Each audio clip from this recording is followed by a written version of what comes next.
열흘전입니다. 11월 4일에 대구시가 내년도 2020년도 예산안을 발표했습니다. 국민 세금을 대구시가 내년에 어떻게 쓰겠다 살림살이를 구상한 거라고 볼 수 있을 텐데 어떤 사업을 내년에 더 중점적으로 추진할 건지 우리의 세금이 어떻게 쓸지 좀 깐깐하게 따져봐야겠죠.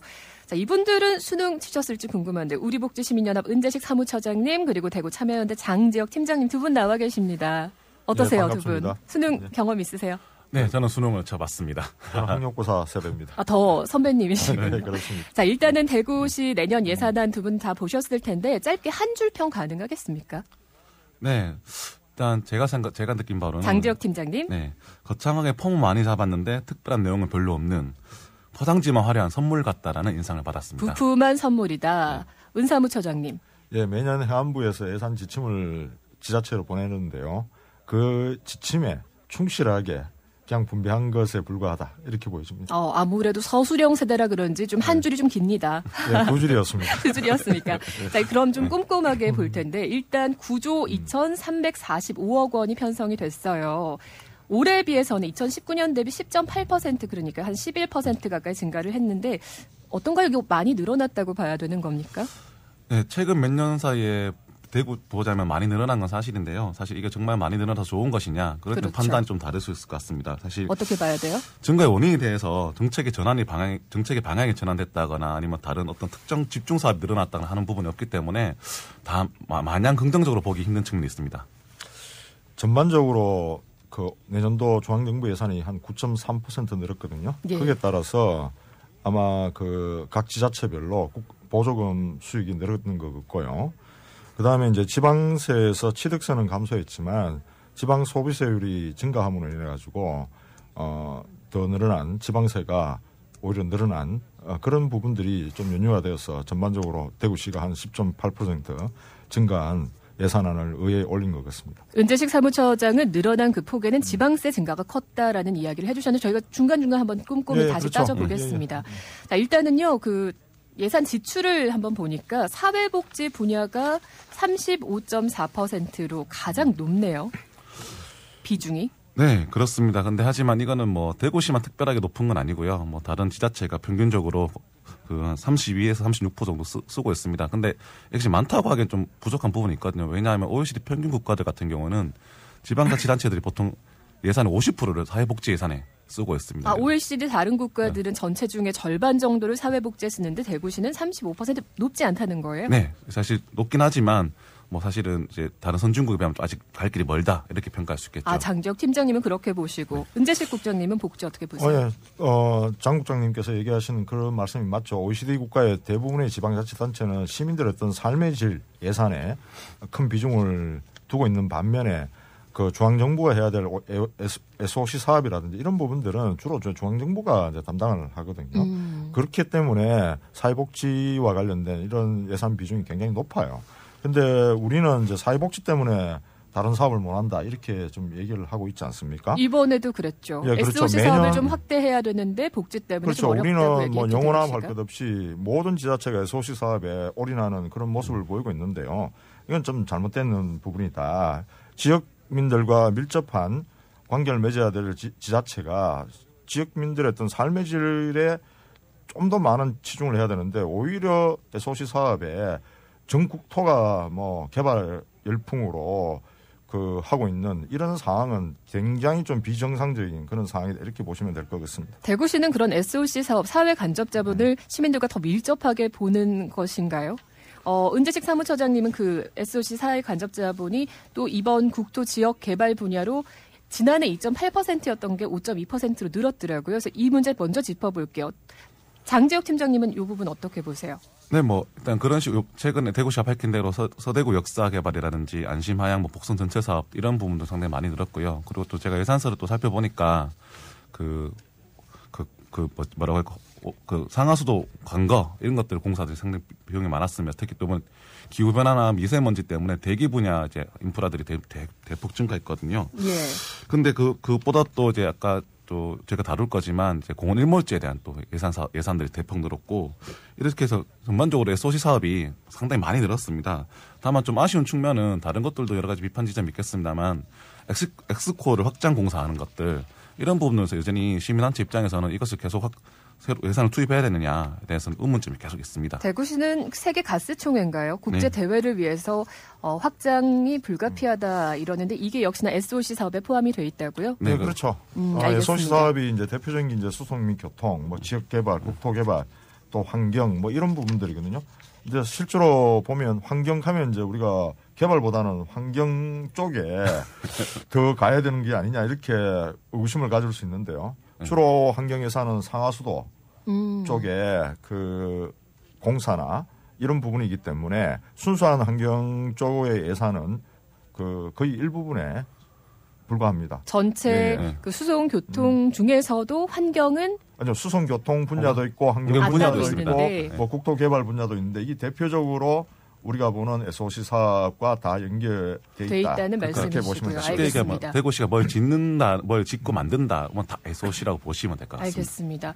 자, 저희가 일단 복지 분야 살펴봤고요. 그리고 SOC 사업에 대한 견해도 양측의 입장을 들어봤습니다. 근데 이번에 세출이 높은 곳 중에 하나가 또 일반 공공행정이 있어요. 이게 두 번째 비중으로 높더라고요.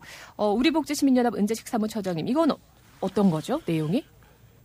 최근 들어서 그 일반 공공행정 예산이 많이 늘고 있거든요. 전반적인 추세는 증가하는 추세고요. 주로 이제 인건비와 관련돼 있다고 보시면 될 것 같고요. 또 내년도 예산에는 이제 선거관리 비용 이런 부분들도 공공행정 예산에 포함되어 있습니다. 그래서 이 공공행정 예산에 대한 관리가 좀 더 아니면 또 시민사회의 어떤 감시 네. 이런 부분들도 또 필요하다 이렇게 보시면 될 것 같습니다. 한 10% 남짓 되던데요. 이 비중이 제법 되네요. 참여연대 장재혁 팀장님. 네, 사실은 이거 아까 잘 말씀하셨지만 이건 사실 기본적인 경상 운영비라고 이해하시면 되거든요. 운영비다. 네, 예. 네. 그 사실은 많은 폭을 차지하지만 증가하더라도 엄청나게 증가가 되진 않아서 근데 사실은 이 부분에서 또 우리가 보통 많이 지적하는 뭐 업무 추진비 이런 항목도 다 포함되어 있거든요. 그래서 많은 시민들의 감시가 필요한 그런 분야이기도 합니다. 알겠습니다. 그 일반 공공행정 분야였고요. 자, 교육 분야 요즘 관심이 많으실 겁니다. 학부모님들도 계실 테고. 근데 내년에 고등학교 무상급식을 대구시가 뒤늦게 실시하기로 했는데 교육 전체 예산을 보면 지난해에는 6.5%를 차지했던 것이 어떻게 올해는 더 줄 수가 있죠. 6%입니다. 그 2020년 예산에는 좀 고등학교 무상급식 예산 안에 안 들어가 있습니다. 아, 지금 발표된 곳에는 포함이 안 된 그렇죠. 건가요? 근데 대구시가 보도자료에는 이제 고등학교 3학년 무상급식 하는 걸로 돼 있기 때문에 실질적으로 고등학교 3학년 무상급식을 하는 것까지 포함하더라도 지금 방금 말씀하신 것처럼 올해가 대구시 전체 예산의 한 6.5%가 교육 분야였는데 지금 이제 6%거든요. 무상급식 예산을 고등학교 3학년 하면 한 대구시 부담이 한 100억 정도밖에 되지는 않습니다. 그런 측면에서 본다면 그 교육 분야의 투자가 인색하다 이렇게 보여지고요. 교육 분야 투자가 인색하다. 네, 그래서 고등학교 3학년뿐만 아니라 고교 전면 무상급식을 하더라도 충분한 예산이다 이렇게 보여집니다. 아, 그래요. 예, 예. 우리복지시민연합 은재식 사무처장님은 그렇고 참여연대 장재혁 팀장님은요? 네, 교육 분야 예산에서 은 처장님 말씀하신 것처럼 대부분 다 동의를 하고요. 다만 이제 대구시 같은 경우는 일반 교육 예산이 아니라 평생교육이나 도서관 같은 이게 보통 시민들이랑 교육 사업도 많이 있습니다. 이런 분야에서 프로그램들이 많이 축소되고 폐지되는 등 이런 변동이 확인되었거든요. 예를 들어서 도서관의 리모델링 사업이나 장비 구입 예산은 증가했지만 도서관에서 운영하는 교육 사업들은 많이 줄었습니다. 특히 어르신들에 대한 평생 교육 사업들도 많이 줄었고요. 이런 측면에서 여전히 교육이 단순하게 중고등학교만 있는 것도 아니고 모든 시민의 혜택이 돌아가야 되는데 아까 언급하셨지만 시민에 대한 교육에 대한 투자가 너무 부족한 것이 아니냐. 특히 아까 말한 이것도 장비 구입의 SOC는 아니지만 약간 SOC 사업처럼 약간 물질적인 것에 계속 뭘 사고 뭔가를 만들고만 계속 짓고 집중하는 것 같아서 좀 아쉬운 측면이 있었습니다. 알겠습니다. 두 분 지금 예산안을 좀 살펴보고 있습니다. 우리복지시민연합 은재식 사무처장님, 참여연대 장재혁 팀장님이신데 그동안 꾸준하게 대구시의 정책들 비판하시면서 감시자 역할 해오셨잖아요. 이번 예산안에서 그런 부분들 좀 반영됐던가요? 네, 일단은 작년에 여성단체에서 문제 제기했던 미스 코리아 대구 선발대 후원했던 그 예산. 미인대회 후원 네, 어떻게 됐습니까? 예산은 금액 자체는 줄진 않았습니다. 올해가 동년하게 5천만 원이 책정되어 있고요. 다만 대구시가 작년에는 이런 식으로 후원하지 않겠다라고 했기 때문에 사업 내용을 한번 봐야 될 것 같습니다. 그때 새마을 장학회 관련해서 저희가 모셨던 것 같은데 그 부분은 어떻게 됐던가요? 네, 새마을 장학회도 그때 제가 당시 언급해 드렸지만 약간 줄여간 추세가 있다라고 말씀드리고 여전히 그건 사실 확인되었고요. 작년보다 대략 한 4천만 원 준 30%가량 준 금액으로 예산 책정되었습니다. 그래서 올해는 한 2억 원 정도밖에 되지 않거든요. 그래서 많이 줄은 부분이 있고요. 그리고 제가 좀 모니터링하는 부분이 뭐였냐면은 그 특정 단체에 대해 영화 제작 지원하는 예산이 있었습니다. 보통 3억 원 정도 썼었는데요. 이 부분은 제가 그 예산을 살펴본 결과 예산의 전원 삭감 사업 자체가 폐지된 것으로 확인되었습니다. 은재식 사무처장님도 하실 말씀 있으실까요? 저희들은 이제 사회복지사 처우 개선 이 문제를 계속 제기하고 있는데요. 사회복지사들 중에 가장 열악한 사업장이 아동그룹홈입니다. 그래서 뭐 시간의 수당이나 가족 수당, 명절 수당 이런 것들 전혀 못 받는 사업장이라서 명절 수당 8,800만 원 44명에 대해서요. 이거 좀 올려달라고 이렇게 계속 요구를 했는데 전액 돈 없다면서 삭감했습니다. 그래서 예산은 10.8% 늘었는데 8,800만 원이 없다면서 대구시가 전액 삭감했죠. 네, 그렇습니다. 대구시는 네, 그런 그렇습니다. 상황이군요. 자, 대구시 내년 예산안 일단은 시의회를 거쳐서 이제 예산 심사만 남겨놓고 있습니다. 근데 권영진 대구시장이 예산 소위에 대구 의원이 포함되지 않아서 지금 국회를 찾아가서 확보에 나선 상황이죠. 좀 힘을 실어달라고. 그런데요, 이거 보니까 우리가 세출 살펴봤습니다만 세입을 또 봐야 되잖아요. 앞서 잠시 얘기도 하셨습니다만 지방세가 늘었습니다. 근데 이 깐깐히 다 따져보니까 취득세, 지방소득세는 감소를 했는데 지방소비세가 증가했더라고요. 이거 어떻게 봐야 됩니까? 네, 이 부분은 현 정부의 어떤 재정분권 추진 방안의 일환으로서 정부가 지방 소비세율을 인상하겠다는 것을 반영한 것이거든요. 그래서 이 비율은 계속적으로 확대될 예정이라 계속적으로 세입이 늘어날 수밖에 없는 것입니다. 지방 소비세 그럼 저한테는 딱 안 와닿는데 어떤 거죠? 부가가치세에서 일부분을 제가 뭘 물건을 사거나 네, 물건을 사거나 어떤 계약을 하거나 했을 때 부가가치세라는 항목이 있습니다. 보통 10% 정도 붙죠. 그 10% 안에서 특정 비율을 지방 정부에게 넘겨주는 것입니다. 그렇게 이해하시면 되는 거고요. 딱 따로 시민들이 내는 세금은 아닙니다. 아, 그런가요? 네. 이게 이제 지방 분권을 하기 위해서 1차 이제 정부의 이제 세수 개혁의 차원에서 지방 소비세율이 원래 15%인데 아까 부가가치세 국세지 않습니까? 국세 거둔 돈에서 15%를 지방으로 보내는 걸 내년에는 21% 보내니까 거기에 따르는 세수액이 각 지자체마다 이제 엄청 늘어난 거죠. 근데 그 대신 이제 경기와 관련된 뭐 취득세나 자동차세 이런 부분들은 대폭 좀 줄었어요. 그렇다 하더라도 이 지방 소비세율이 엄청 높았기 때문에 충분히 이제 지방세 감소액을 이제 충당할 수 있는 이런 금액이라도 보시면 되는데요. 저는 이제 대구시 예산 전체적으로 봤을 때 이런 지방세 상황도 있겠지만 그 대구시가 오히려 그 지출에 맞춰서 세입을 보수적으로 잡은 부분도 있다. 이런 측면을 한번 계속해서 모니터해 볼 필요가 있다 이렇게 생각합니다. 네. 잠시 다음 넘어갈게요. 네. 저희가 이제 내년에 공원 일몰제도 앞두고 있기 때문에 그 장재혁 팀장님은 그 얘기한다고 하셨는데 짧게 하시고 그리고 은재식 사무처장님은 전체적으로 이거 시민들 어떻게 예산안 봐야 되는지 하고 마무리하면 될 것 같네요. 네. 일단 일몰제 관련해 지방채 많이 늘었던데요. 네, 지방채가 올해 한 평년보다 한 100% 정도 증가해서 한 3,800억 정도 발행하겠다고 밝혔는데요. 사실 이 부분은 사실 걱정할 내용은 아니라고 생각합니다. 아닌가요? 빚내는 거 괜찮습니까?